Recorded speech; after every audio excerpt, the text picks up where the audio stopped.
Yesterday, the Patriots wrapped up the second and final day of joint practices with the Eagles. Tomorrow night, two teams are going to face off in a preseason game in Foxborough. But will any of the Pats starters see any action? That remains to be seen. But Drake May thinks getting some reps in preseason games can be valuable.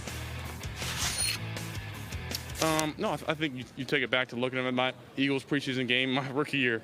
There's some great, things that you learn and, learn about, being in the huddle and kind of the operation and, being in a stadium with the play clock and little things like that.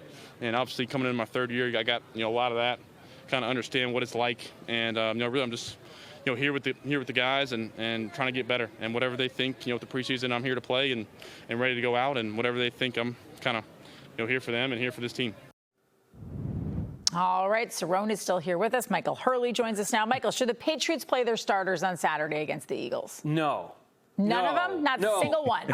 For entertainment purposes, that'd be wonderful. And there's people that are watching and listening that are paying to go to this game that would sure love to see Drake May and company take the field. But no, there's just after the 2 intense days that they had, there's such little to gain. I think back to just a week ago, you had Mac Hollins and Kyle Williams. It looked like varsity versus JV when you have those guys out there. I don't know what there is to learn or gain, knowing that the Eagles aren't playing their starters, to send them out there. And that's, injury risk is always a part of football, but you did lose 2 backup linemen last week, and it really set you back there. Like, you kind of can't afford that up front, and if you're not protecting the quarterback with your starters, you can't have your starters in there, so I say no.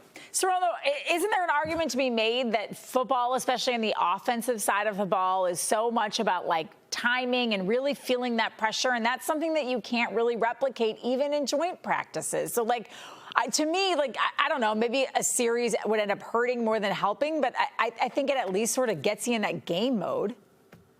I think you have to. You have to play, again, at least a series, like you said. You've heard people talking about adjusting for the lighting in some of these situations is even different, playing night games, stuff like that.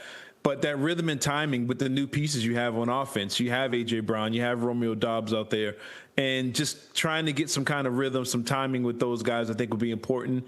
Again, a series or two, nothing crazy, but we've seen starters play in preseason games for decades, and now it's like we don't want these guys to go out there. But then we all complain that the first month of the season is just sloppy and it's unwatchable, and there's just weird things happening. That's because of, to me, lack of game action in the preseason.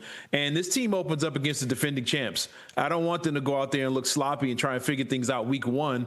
And then a couple weeks later, you got Buffalo, you got Jacksonville. We want this team to get off to a good, hot start. And I think for them to do that, they have to have some kind of rhythm and be ready to go by week 1. But sitting around because you don't want guys to get hurt, that's usually when guys end up getting hurt. Yeah, you're not worried about the injury risk, though, Cerrone, at all. Like we just saw today, was it Bobo who went down in Seattle? Now, that was during a joint practice. That wasn't even during a game. But we've seen some pretty catastrophic injuries already in training camp. And so, I mean, to me, that is the one reason why maybe you wouldn't want your best players to go out there. Like, why put them at further risk? Yeah, but I mean, again, guys are getting hurt in practice. So we can have guys go out there and get hurt Monday. You just don't know when it's going to happen. It could be non-contact injuries, which are the worst ones, can happen at any given time. So I think you can't play with fear. That's why you build a roster. That's why you build depth. That's why you have multiple guys that can play. There's a ton of receivers in New England.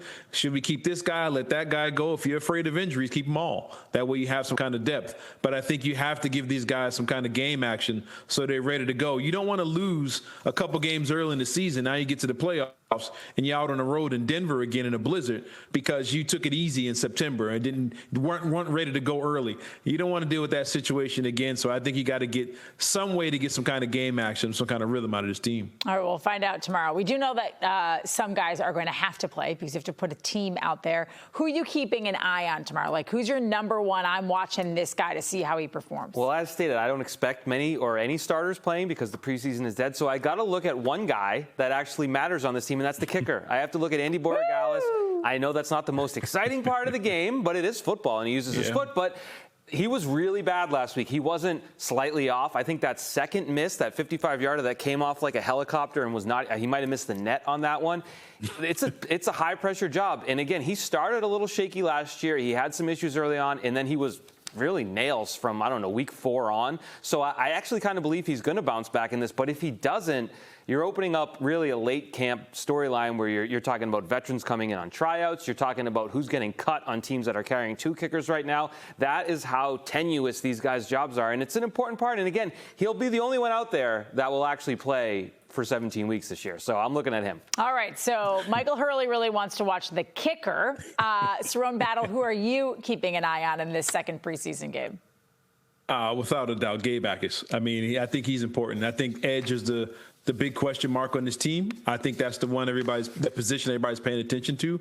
And I think he is very important to this team. If he gets off and gets going and becomes the player we think he can be, I think the sky is really the limit for this defense and for this team. I think that's a real important position. He could be playing week 1, and I want to see if he makes another play where he forces a turnover or gets in the backfield or does something special for this team again. But he is absolutely the guy I'm paying attention to tomorrow. I'm going to keep an eye on Travion Henderson, guys, because Ramondre Stevenson seems to have outperformed him by a pretty wide margin so far in camp. And I think last year everyone was asking, his numbers were gaudy, but he got a lot of his yards on really big plays. And I think everyone's wondering just how big of a piece he can be to this offensive puzzle. And also, can he block better, which is something that, again, you don't really have to do in camp, but you will have to do in a preseason game. And that was one of his weaker areas last year. All right, guys, Kayshon Boutte might be a player to watch in tomorrow's game. Interest in the wide receiver is picking up. The Texans have made exploratory trade calls for him, according to Aaron Wilson, who covers the Texans. However, just a short while ago, Mike Garafolo of NFL Media reported that the Texans are signing 2 veteran wide receivers in Sterling Shepard and Zay Jones. So I guess we can pump the brakes on Boutte going to Houston. At this point, like, Michael, do you think maybe they went for these other guys because they called the Patriots and the Patriots said, hey, we're not moving them, and that's a good thing? Or was it a situation where the Patriots wanted too much? Like, what would you need to get in return for Kayshon Boutte to ship him out? Yeah, it's probably the latter. I think Nick Caserio has the number 2 Gillette Stadium. I think he can get in there nice and easy. And I don't think they're letting this guy go for anything less than a second. And I think they're right to do it because he is going to provide value for this team. He's not going to start. He will have 3-4 weeks where A.J. Brown's out, where Romeo Doubs is out, where someone's out, and he's proven that he can just step in and have that chemistry with Drake May that a lot of guys wouldn't have. So, yes, they're going to lose him next year. They won't be able to pay him next year. He probably won't be happy, but he's not causing enough of a stink for them to be like, you know what, a 5th and a 6th, get him out of here. I don't think they're in that position. So I really do think they would not take anything less than a second for him. Cerrone, would you take something less than a second? Because I'm having a hard time believing that they're going to get a 2nd-round draft pick in return for Kayshon Boutte. I don't think they would get anything that high. I mean, a 4th, because I think we look at the value with him with Drake May, the connection that they have, which is elite to me. I think they really have something there. And if he got the target to some of these other guys, they have the numbers. But in today's day and age of analytics and box score watching and all that stuff, his numbers doesn't say 2nd-round pick. I think you can get a 4th or 5th for him and get something for him in return, because I do agree with Hurley. They're not going to be able to pay him in the offseason. They have too many guys. But I think if you can get a 4th or 5th for him, you go ahead and let him go.